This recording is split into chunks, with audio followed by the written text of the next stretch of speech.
Hello YouTubers, subscribers, and friends. Well, I got the CLR experiment is over. I've taken the bike out, washed it up, put it all back together, and there you have it, all sparkly and clean.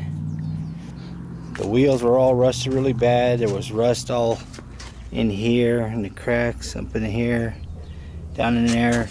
This thing was all just rusted like crazy. This chain was not even flexible at all. I couldn't even pedal it.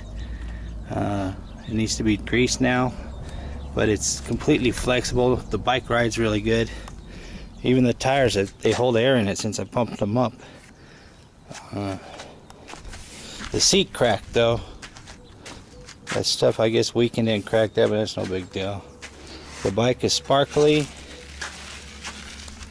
and it's a nice little bike for the trade that I did for it. All sparkly and clean. The wheels were really had a lot of surface rust all over them, and inside the hubs were all rusted.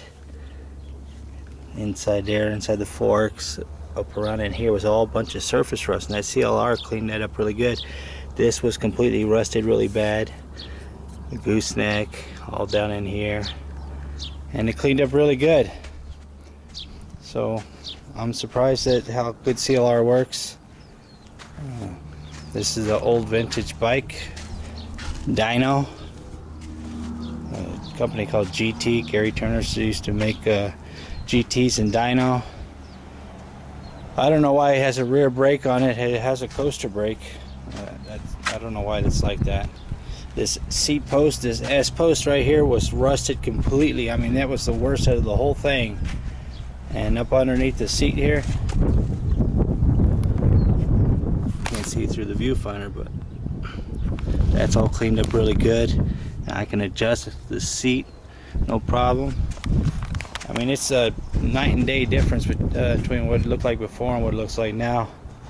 I traded an old Nintendo system that I had about $10 in, including the console and the game. About $10 I had invested in that Nintendo system. I traded it straight across for this. This guy wanted $100 for this, and we made a trade, and it's been soaking for a while, and I finally decided to take it out and wash it off and put it all back together, and I've been riding it around. One thing I learned is this bike's too small for me.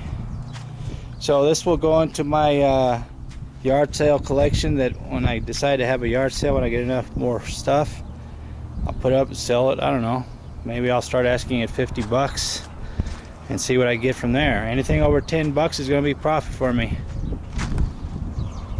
There you have it, my CLR BMX bike frame rust experiment removal.